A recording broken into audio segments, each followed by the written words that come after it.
देश की प्रगति अधूरी किसान के विकास के बिना नहीं होगी पूरी।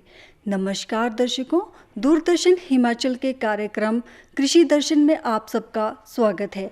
आज हम बात करेंगे टमाटर और फ्रांसबीन की खेती पर।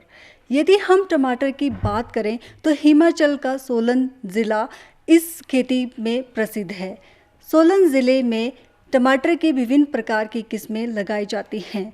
किसान भाइयों, यदि आप भी टमाटर की खेती कर रहे हैं तो इसमें उपज और इसकी अच्छी क्वालिटी किस प्रकार प्राप्त की जाए, इसके बारे में आज हम जानकारी लेते हैं। टमाटर की खेती कब, कैसे और किस तकनीक से की जानी चाहिए, इसके बारे में विस्तृत जानकारी देंगे डॉक्टर हेमराज शर्मा जी, जो कि एचओडी हैं नौनी यूनिवर्सिटी से। किसान भाइयों नमस्कार, मैं डॉक्टर हेमराज शर्मा, विभागाध्यक्ष सब्जी विज्ञान, doctor YS Pawar university horticulture और फॉरेस्ट्री सोलन नौनी से। आज हम किसान भाइयों के लिए टमाटर के ऊपर थोड़ी जानकारी लेके आ रहे हैं।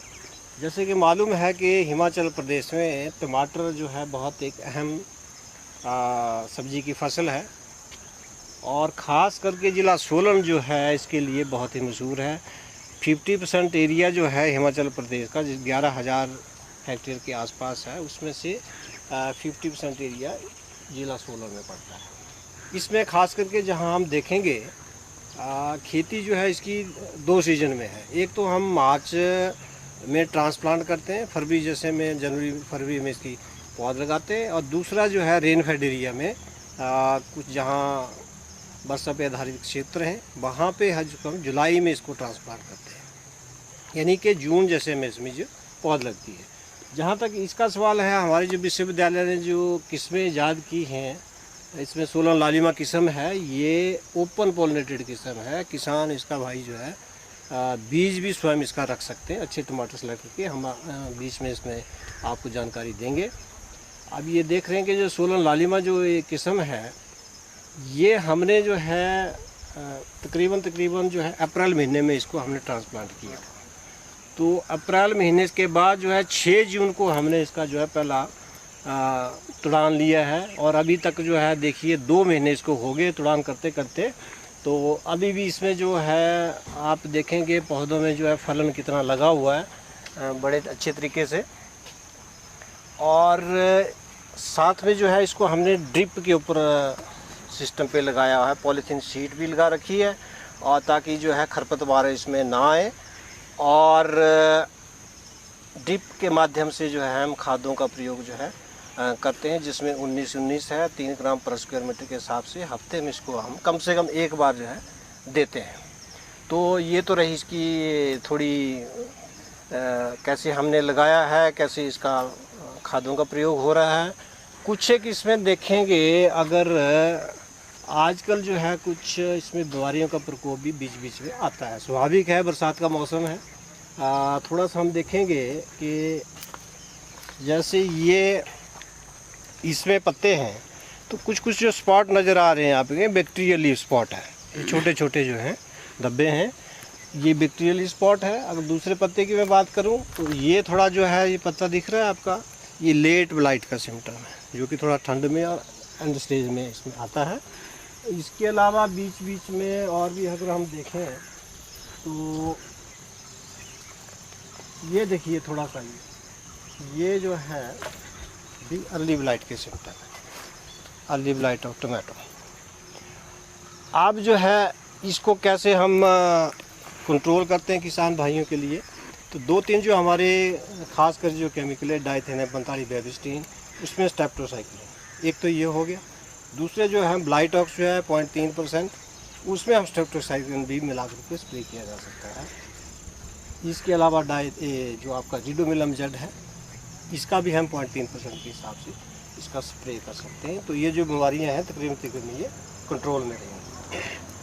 अभी हम ये देखेंगे कि कुछ एक टमाटर वैसे हमने निकाल लिए आज निकल पर, ये देखिए अब इस स्टेज पे ये टमाटर जो है मार्केट के लिए जाएगा।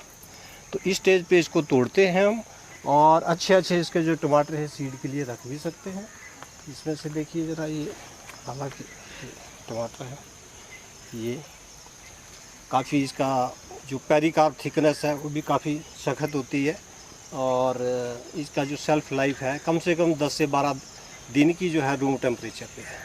तो किसान भाइयों के लिए जो दूर की मंडियों में ले जाते हैं परिवहन के लिए भी ये अच्छी किस्म है। और ये देखेंगे आप इसमें जो गुच्छों के देखिए आप, अभी ये 6 फुट के करीब ये पौधा है, पर फिर भी इसके अंत तक जो है गुच्छों की फलों की जो संख्या है बहुत अच्छी है, सेटिंग भी बड़ी अच्छे से है। और इसका जो है मैंने कहा किसान भाई बीज जो है सीड प्रोडक्शन का जो काम है वो खुद कर सकते हैं अपने लिए। यानी कि 10 किलो अगर आप टमाटर पका हुआ लेते हैं, उसको थोड़े दिन रखिए, काट के थोड़ा उसका बीज जो है रस के साथ निकाल करके निकालेंगे तो आपको 10 किलो से तकरीबन 15 से 20 ग्राम सीड आपको मिल जाएगा, जो कि 1 बीघा के लिए किसान के लिए बहुत है। तो उसकी बचत 500-600 रुपये की सीड के माध्यम से हो जाती है। क्योंकि अब एक क्रॉप जो है काफ़ी 3 महीना पुरानी है, अभी 1 महीना और चलेगी, तो इसके साथ साथ जो हमारा सिस्टम बना है स्टेकिंग का, दो स्टेम पे लिया हमने। देखिए देखेंगे एक पौधे में 2 स्टेम रखे हैं हम इसमें, बाकी आप देखेंगे तो इससे क्या है कि पौधों की संख्या ज़्यादा आ जाती है, तो आपकी पैदावार भी अच्छी आती है, हवा का आवागमन भी ठीक रहता है और जो है कल्चर प्रैक्टिसेस में आसानी है और साथ में जो है जो बीमारियां हैं उसका प्रकोप भी इसमें कम रहता है। तो अभी आप देखेंगे कि लेट स्टेज में ये क्रॉप है, तो हमने नीचे जो है इसमें जो लंबे वाली किस्में हैं फ्रांस बीन की ले ली, ताकि अब ये थोड़े समय में जो है 2 महीने के बाद ये फसल भी आ जाएगी, तो इसको हम एज इंटरक्रॉप ले रहे हैं। तो इंटरक्रॉप का इसका कई फ़ायदे हैं। नंबर तो ये कि लेग्यूम क्रॉप है कि एटमॉस्फेयर की जो हमारी नाइट्रोजन है उसको ये फिक्स करेगी सॉइल में, तो एक तो हमारे को नाइट्रोजन की बचत होगी, खाद की बचत इसमें आ रही है, और दूसरे जो है बीन की जो पैदावार है वो 150 कुंटल जो है हमारे को इसकी प्रति हेक्टेयर के हिसाब से मिलती है, और ये हमारी एडिशनल इनकम इसमें आ जाएगी। तो मेहनत कम है, आप बीज ही लगाया, हमने स्ट्रक्चर पूरा बनाया है, इसके ऊपर चढ़ेगी और उसके बाद हम इसको हार्वेस्ट करके इसको ले लेंगे। तो ये इंटरक्रॉपिंग का इसमें काफ़ी अच्छा इसका फ़ायदा है। तो थोड़ा थोड़ा किसान भाई जी अगर आप देखेंगे कि मल्चिंग का प्रयोग करते हैं, ड्रिप का प्रयोग करते हैं, तो थोड़ा सा फसल भी अच्छी आती है। और पॉली हाउस में भी तकरीबन यही सिस्टम चलता है। पॉली हाउस में आपके जो है सीड मल्चिंग की ज़रूरत नहीं पड़ती, बाकी स्ट्रक्चर ऐसे लगेगा आपका, है ना। तो वाटर सोल्यूबल फर्टिलाइजर का प्रयोग जो है इसमें करते रहें। और बीच में इसमें कभी कभी बार जो है माइट का प्रकोप भी देखा गया है। तो माइट जो है बड़ी अर्ली स्टेज में आती है, जून जैसे महीने में, तो कोई भी माइटिसाइड जो है और उसका प्रयोग किसान भाई इसको रोकथाम के लिए कर सकते हैं। किसान भाइयों, ये रही आपके लिए थोड़ी संक्षिप्त में टमाटर उत्पादन के बारे में जानकारी। अधिक जानकारी के लिए आप जो है हमारे विभागाध्यक्ष सब्जी विज्ञान विभाग doctor YS Parmar university of horticulture forestry Solan से संपर्क कर सकते हैं, जिनका जो फ़ोन नंबर है 252-329 है, इस पर संपर्क किया जा सकता है। इसके साथ ही हमारा विस्तार शिक्षा निदेशालय है, वहाँ हमारे वैज्ञानिक बैठते हैं, वहाँ से भी संपर्क किया जा सकता है, ताकि किसान भाइयों के लिए कोई भी समस्या इससे संबंधित है तो उसका निवारण करने के लिए हम तत्पर सदा तैयार रहते हैं। और साथ में इसका जो बीज उत्पादन के जो किसान भाई लेना चाहते हैं, हमारे से बीज लेना चाहते हैं, वो भी संपर्क कर सकते हैं, ताकि आगामी साल के लिए हम जो है अच्छे से इनकी पैकिंग और जिसको जो भी है उपलब्ध जो है इसका उपलब्धता जो है सुनिश्चित कर सके किसान भाई। धन्यवाद। दर्शकों, हमने देखा कि किस तरह से टमाटर की उन्नत खेती करके हम एक अच्छा लाभ प्राप्त कर सकते हैं। चलिए रुक करते हैं अगली कड़ी की ओर। दर्शकों, फ्रांसबीन की खेती से भी किसानों को एक अच्छा लाभ प्राप्त हुआ है। फ्रांसबीन की खेती कब, कैसे और किस तकनीक से की जानी चाहिए, इसके बारे में आज विस्तृत जानकारी दे रही हैं मनिका तोमर जी UHF नौनी यूनिवर्सिटी से। आज हम आपको लाए हैं अपनी वेजिटेबल की फील्ड और आज हम बात करेंगे फ्रांसबीन पे। जैसा कि आप जानते हैं कि फ्रांस बीन हिमाचल प्रदेश की एक प्रमुख फसल है। इसको हम तीनों पर्वतीय क्षेत्रों में उगाते हैं, मध्य पर्वतीय क्षेत्र, निचले पर्वतीय क्षेत्र और ऊंचे पर्वतीय क्षेत्र। इनको उगाने का अलग अलग टाइम है, बुआई का अलग अलग टाइम है। आजकल जैसे कि मार्केट में आप देख रहे हैं कि हमारी ये फसल आ रही है, कुछ ऊंचे पर्वतीय क्षेत्र और मध्य पर्वतीय क्षेत्र में ये फसल अभी लहला रही है, लेकिन साथ ही किसान बागवान कई तरह की बीमारियों से जूझ रहे हैं। आज हम इसी की प्रमुख बीमारियों के बारे में बात करेंगे। अगर आप यहाँ देख सकते हैं तो आप पाएंगे कि हमारे जो ये फ्रांस बीन के पत्ते हैं उन पे कुछ स्पॉट्स पड़े हैं। अगर आप थोड़ा सा फोकस करें तो देखेंगे कि इस तरह की स्पॉट्स अक्सर आपको देखने को मिलेंगे। अगर आप थोड़ा सा और ध्यान से देखेंगे तो आपको ये लगेगा कि ये जो फ्रांस बीन के बीन्स हैं, पॉड्स हैं, उनमें कुछ भूरापन आ गया है। धीरे धीरे वो पीले पड़ रहे हैं और फिर वो भूरे होके इस तरह लटक रहे हैं। अगर आप इस तरफ देखें तो पाएंगे कि हमारे जो फ्रांस बीन है उस पर कुछ इस प्रकार के पनीले से निशान पड़ने लग जाते हैं। हम ये भी देखते हैं कि हमारे जो किसान बागवान हैं इस तरह की समस्याओं से जूझ रहे हैं, जिसमें देखते हैं कि जो सड़न है वो जड़ की तरफ से लग रही है और वो जो सड़न है पूरे इस क्षेत्र में सफ़ेद फफूंद आपको नज़र आ रही है, ये फंगस आपको नज़र आ रही है। ये फंगस आपको जो निचले लगे हुए बीन के पॉड्स हैं उस पर भी ये फंगस नज़र आएगी। आप देख सकते हैं कि पूरा का पूरा जो पौधा है उस पर इस तरह के कुछ धब्बे पड़ते हैं, वो पीला पड़ने लगता है, पीला पड़ता है या फिर वो पूरा पत्ता रहित हो जाते हैं, उसके पत्ते झड़ जाते हैं। एक और समस्या जो आम तौर पर देखने को मिलती है कि इस पे मोज़ेक जैसे सिम्टम पड़ते हैं, मतलब एक पैटर्न सा बन जाता है पीले और हरे रंग का। अगर आप यहाँ फोकस करें तो आप पाएंगे कि इस तरह का पीला और हरे रंग का एक मोज़ेक पैटर्न है जो कि देखने को मिलता है। तो ये सबसे पहले बात करेंगे इस मोज़ेक पैटर्न की। ये तब होता है जब हम पाते हैं कि हमारे खेत में कीड़ों का अटैक ज़्यादा है, तो उसके लिए हम किसान बागवानों को यही सलाह देंगे कि वो मैलाथियन की स्प्रे करें। 100 ml मैलाथियन 100 लीटर पानी में अगर आप स्प्रे करेंगे तो जो ये वायरस है जिससे ये मोज़ेक टाइप के सिम्टम्स आ रहे हैं वो नहीं आएंगे, क्योंकि ये एक सफ़ेद मक्खी है या कुछ कीड़े हैं जिनके अंदर ये वायरस होता है। जब वो इसका रस चूसते हैं तो इस तरह के पैटर्न्स पत्तों पे बन जाते हैं और आपकी जो फली है वो भी स्वस्थ नहीं रहती। जहाँ तक बात है ये जड़ सड़न की, तो सबसे पहले जो बात यह है कि जो आप बीज लें वो स्वस्थ हो। स्वस्थ बीज ही स्वस्थ नर्सरी और स्वस्थ पौधे को जन्म देगा।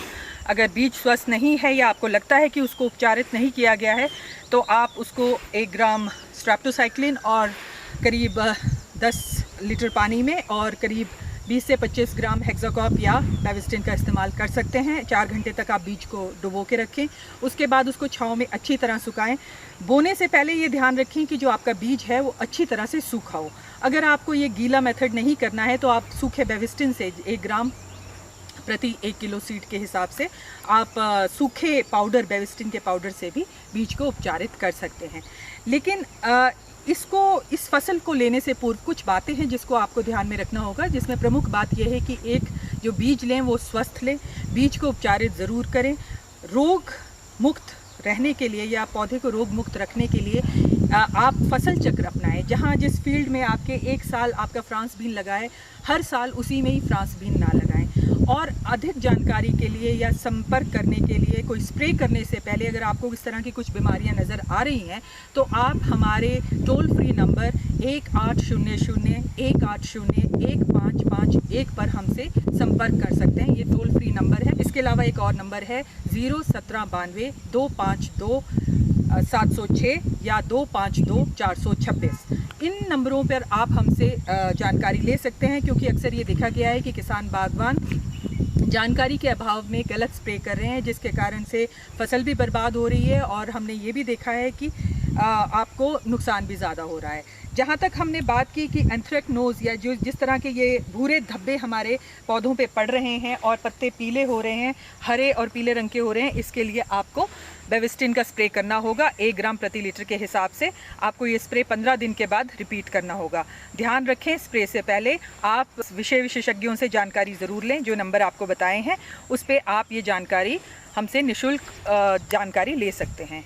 आजकल जो हम समस्याएं हमें बार बार सुनने को मिल रही हैं, जिससे काफ़ी किसान परेशान हैं, वो है कि घिये में और खीरे में कुछ सड़न रोग आ रहा है, जिसमें अगर आप फोकस करें तो हम आपको दिखाना चाहेंगे कि इस तरह का कुछ पत्तों पर सिम्टम्स नज़र आते हैं कि जो पत्ते के एजेस हैं, साइड्स हैं, वहाँ से सड़न स्टार्ट होती है और वो सड़न अंदर की तरफ बढ़ती है। आप देख सकते हैं पत्ता धीरे धीरे पीले पड़ने लगता है। आप यहाँ पे भी देख सकते हैं इस तरह के कुछ धब्बे पड़ रहे हैं, पत्ता पीले पड़ने लगता है और धीरे धीरे जो उसमें लगे हुए खीरे हैं वो सड़ने लगते हैं। अगर आप फोकस करेंगे तो आप देख सकते हैं कि इसमें ये जो घिया है पूर्णतः सड़ चुका है। इस तरह की ये जो प्रॉब्लम है आजकल बरसातों में अक्सर देखने को मिलती है, तो हम अपने किसानों को बताना चाहेंगे कि एक बैक्टीरियल रोग है। इसके लिए आपको ब्लाइटॉक्स 3 ग्राम प्रति लीटर, अगर आपका 15 लीटर का पंप है तो आप उसमें करीब 45 ग्राम ब्लाइटॉक्स और करीब 1 से 1.5 ग्राम स्ट्रेप्टोसाइक्लिन के घोल को अच्छी तरह से मिक्स करके इन पर स्प्रे करें। जब आपको इस तरह के सिम्टम्स दिखाई देने लगे तब आप